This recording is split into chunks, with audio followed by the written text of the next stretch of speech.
My name is Emily, and I'm 29 years old. I recently divorced my husband, Jake, 31, over false accusations of cheating. I always suspected his mother, Karen, 55 and was involved, but I had no proof until now. Jake and I grew up in Millbrook, a small town known for its struggling economy and high unemployment rates. We lived in the same neighborhood, properly nicknamed the Pits by locals. It wasn't the best area. Lots of low-income families struggling to make ends meet. My parents moved us there when I was 12 after they both lost their jobs in the city. Dad was a factory worker, and Mom was a receptionist at a law firm.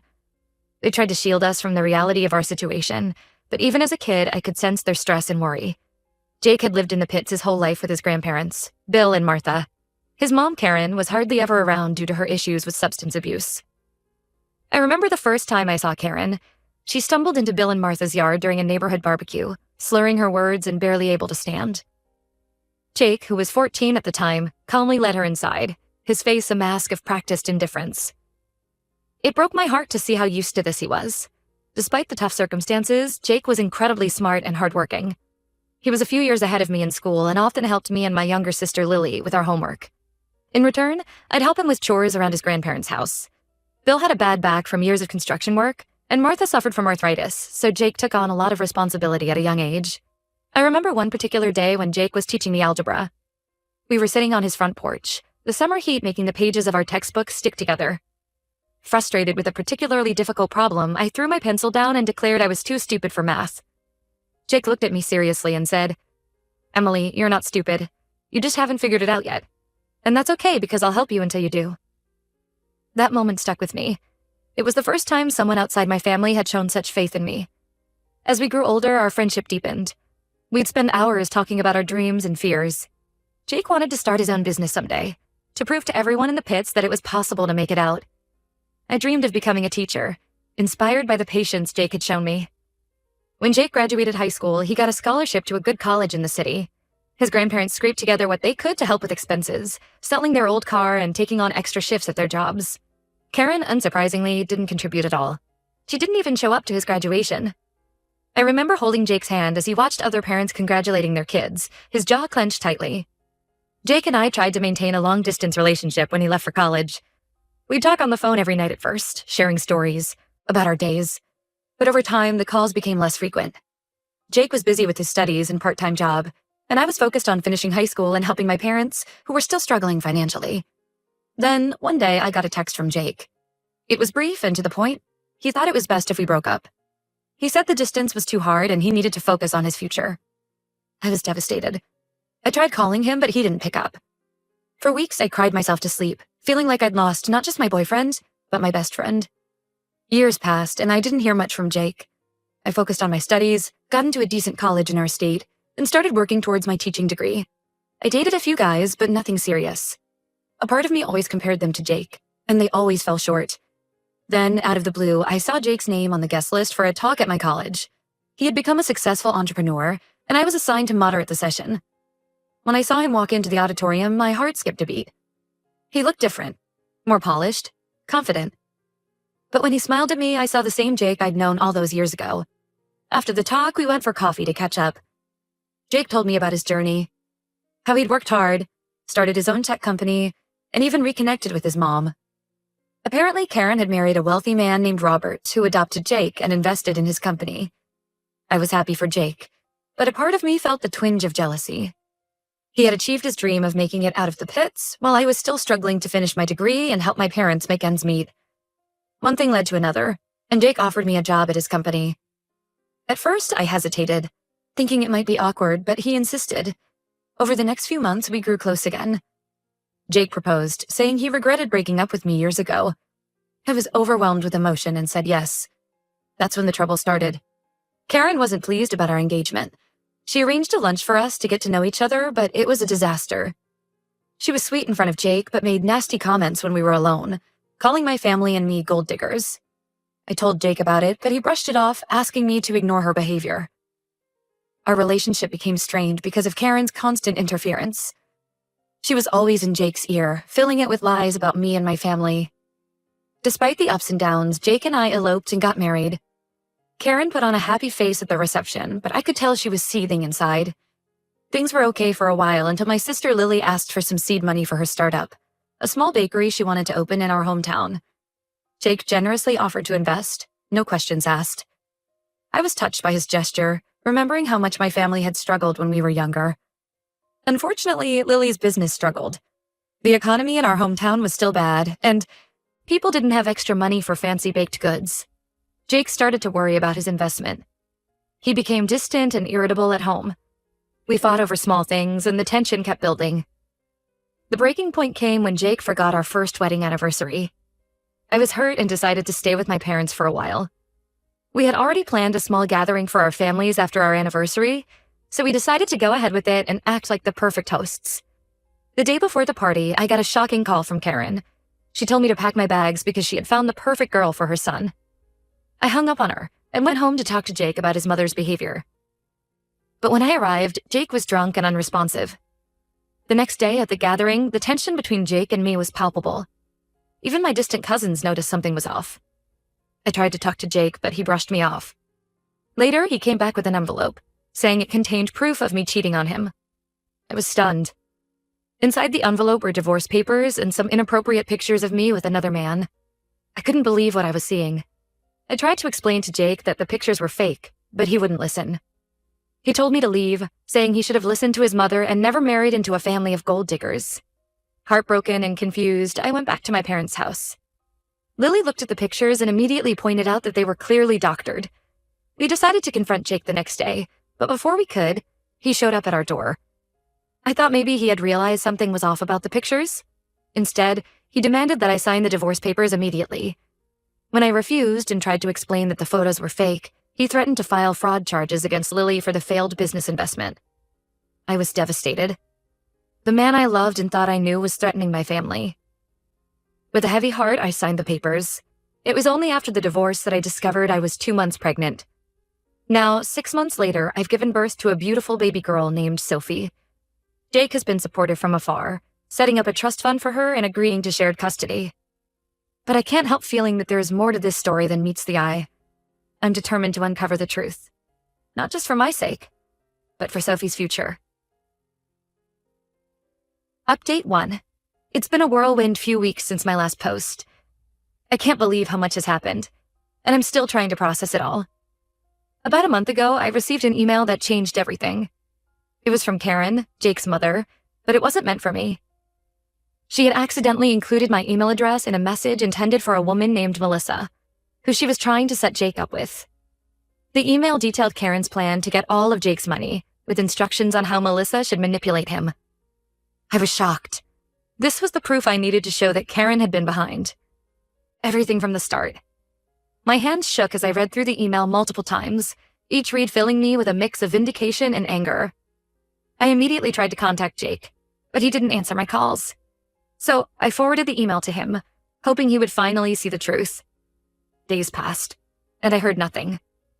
I assumed Jake had read the email and was dealing with the fallout on his own. I focused on taking care of Sophie and tried not to dwell on it. But it was hard.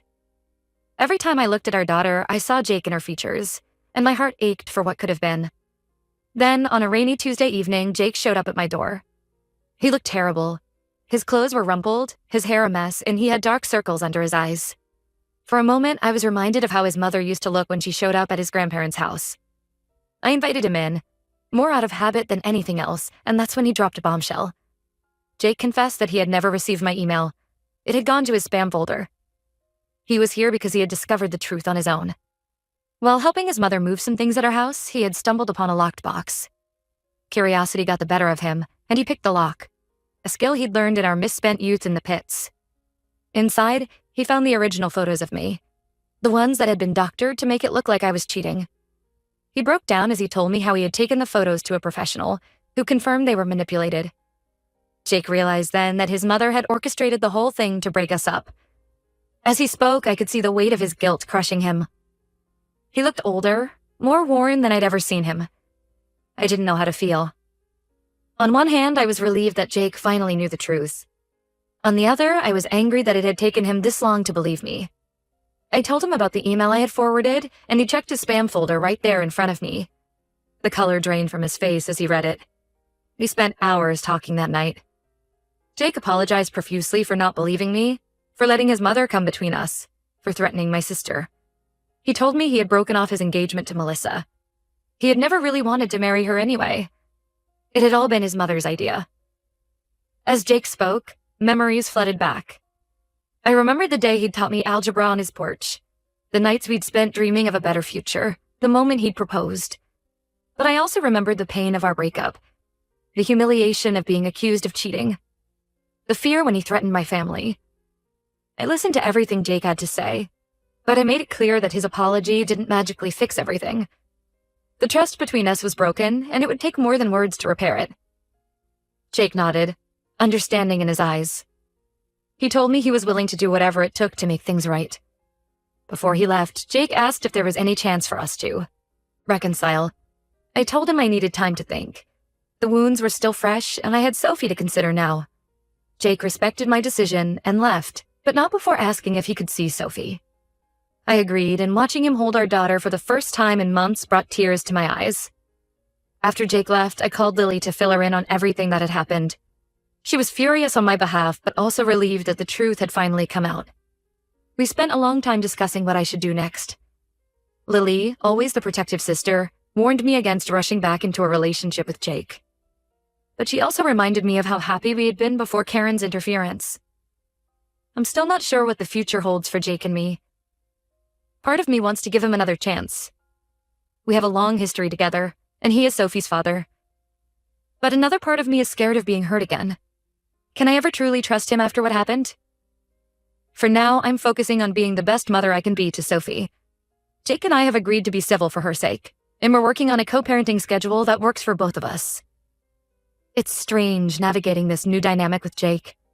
Sometimes when he comes to pick up Sophie, I catch glimpses of the boy I fell in love with all those years ago. But then I remember everything that's happened, and I feel the walls I've built around my heart strengthening. As for Karen, Jake told me he's cut off all contact with her. He's in the process of undoing the financial entanglements she had manipulated him into. It's a messy situation, and I'm glad I'm not directly involved in it. But I can't help wondering about Karen's motivations. Was it really just about money? Or was there something deeper? Some twisted need for control over her son's life? I'm taking things one day at a time. My priority is creating a stable, loving environment for Sophie. Whatever happens between Jake and me, I want her to know that both her parents love her unconditionally. I'll update again when I have more news. For now, I'm trying to focus on the positive changes in my life. I've started a new job at a local school, fulfilling my old dream of becoming a teacher. It's challenging, especially with a baby, but it's also incredibly rewarding. And every day when I look into Sophie's eyes, I'm reminded of the strength I've found through all of this. Thank you all for your support and advice. It means more than you know. Update 2. It's been a few months since my last update, and a lot has changed. I'm still trying to wrap my head around everything that's happened. Jake and I have been slowly rebuilding our relationship, not as a couple, but as co-parents. We've been attending counseling sessions together to work through our issues and learn how to communicate better for the sake of Sophie. It's been challenging, but I can see the progress we're making. In our sessions, we've delved into our past, both the good and the bad. We've talked about our childhood in the pits, how it shaped us and our expectations of relationships. Jake opened up about his feelings of abandonment from his mother and how that affected his ability to trust. I shared my insecurities about not being good enough for Jake after he became successful. It's been painful at times, but also cathartic. The biggest development, however, involves Karen. Jake decided to press charges against her for fraud and harassment. He had gathered enough evidence, including the doctored photos and the email she sent about her plans to steal his money. It wasn't an easy decision for Jake. Despite everything, Karen was still his mother. I remember the night he made the decision. We were sitting on my porch after he had dropped Sophie off, reminiscent of our teenage years. Jake looked at me, his eyes filled with a mix of determination and sadness, and said, "I have to do this. Not just for us, but for Sophie. I don't want her growing up thinking this kind of behavior is okay." When Karen was confronted with the charges, she didn't react the way we expected. Instead of denying everything or trying to manipulate the situation, she broke down completely. It turns out that she's been struggling with severe mental health issues for years, exacerbated by her substance abuse problems. Jake's stepfather, Robert, who had been in the dark about most of Karen's schemes, was devastated. He's filed for divorce, but has agreed to help pay for Karen's treatment at a specialized facility. It's a complicated situation, and I have mixed feelings about it all. On one hand, I'm angry at Karen for everything she put me through. The false accusations, the manipulation, the pain she caused our family. But on the other hand, I can't help but feel a twinge of pity for her. Mental illness is a serious issue, and it's clear that she needs help. I remember Karen from my childhood, a woman who was more often absent than present in her son's life. I wonder now if her issues stem from that time, or even earlier. Jake is struggling with his own conflicting emotions. He's angry and hurt by his mother's actions, but he also feels guilty for not recognizing her issues sooner. He's been seeing a therapist to work through his feelings, which I think is a positive step. Sometimes after his sessions, he'll call me and we'll talk for hours. It reminds me of our late-night conversations when we were younger, dreaming of a better future. As for me, I'm focusing on moving forward. I've started a new job that I love, teaching at a local elementary school. It's challenging, especially balancing work with caring for Sophie, but it's incredibly rewarding. I see a bit of myself in some of my students, especially those from struggling families. I try to be for them what Jake was for me all those years ago, a source of encouragement and support. I'm also enjoying watching Sophie grow and develop her own personality. She's the light of my life, and seeing Jake interact with her always brings a smile to my face, despite our complicated history. Sophie has Jake's eyes and my smile, and sometimes when I look at her, I'm struck by how much she represents the best of both of us. Jake and I have had some long, honest conversations about our past and our future. We both acknowledge that we still have feelings for each other, but we're not rushing into anything. We're taking it slow, focusing on being good parents and healing from the trauma we've been through. Last week, Jake suggested we take Sophie to the park together. As we watched her toddle around the playground, Jake turned to me and said, "I'm sorry for everything, Emily. I should have trusted you. I should have been stronger." I didn't say anything, just squeezed his hand. It wasn't forgiveness, not yet, but it was a start. I don't know what the future holds for us, but I'm cautiously optimistic. If nothing else, this whole ordeal has taught me the importance of trust, communication, and standing up for myself. I'm not the same person I was when this all started, and in many ways, I'm stronger for it. Lily's bakery is slowly starting to pick up. Jake has been helping her with the business side of things, partly out of guilt for threatening her before, and partly because I think he genuinely wants to help. It's nice to see them getting along, a small piece of normalcy in our complicated situation. As for Karen, she's still in treatment. Jake visits her occasionally, always coming back looking drained, but a little more at peace each time.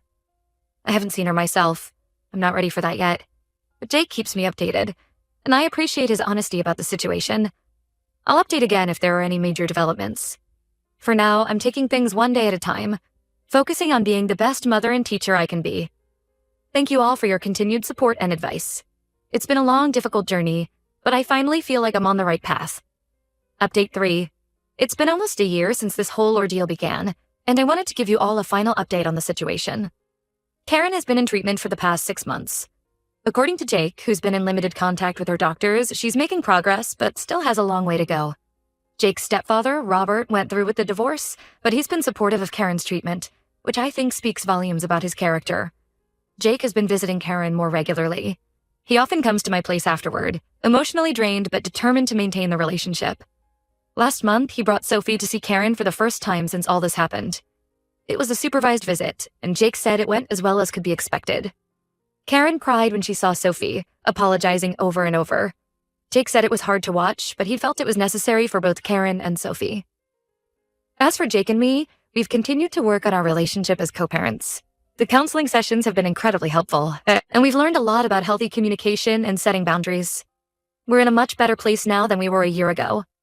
However, we've decided not to pursue a romantic relationship, at least for now.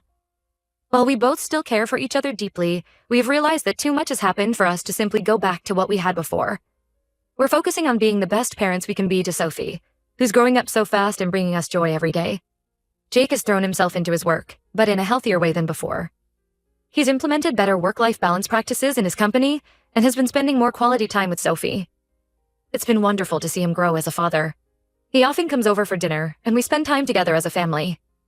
It's not the life I imagined, but it's becoming a new normal that I'm growing to appreciate. As for me, I've been promoted to lead teacher at my school. I'm loving the new challenges it brings, especially working with at-risk students. I've even started a mentoring program, inspired by my own experiences growing up in the pits. It's been incredibly rewarding to see these kids start to believe in themselves and their futures. I've also started dating again, taking it slow and being very cautious about who I introduce to Sophie's life. It's been refreshing to meet new people and remember that there's a whole world out there beyond the drama I've been through. Jake has been supportive, which I appreciate. We've agreed to be open with each other about our dating lives, especially when it might affect Sophie. Lily's bakery is finally turning a profit. Jake's business advice and a small loan from his company really turned things around. She's even talking about opening a second location. It's been amazing to see her dream come to life, and I'm incredibly proud of her perseverance. Sophie is thriving. She's a happy, curious toddler who loves both her parents. Jake and I make sure to never speak negatively about each other or about Karen in front of her. We want her to form her own opinions as she grows older. She started preschool recently, and it's been a joy to watch her make friends and learn new things. Looking back, I can hardly believe everything that's happened.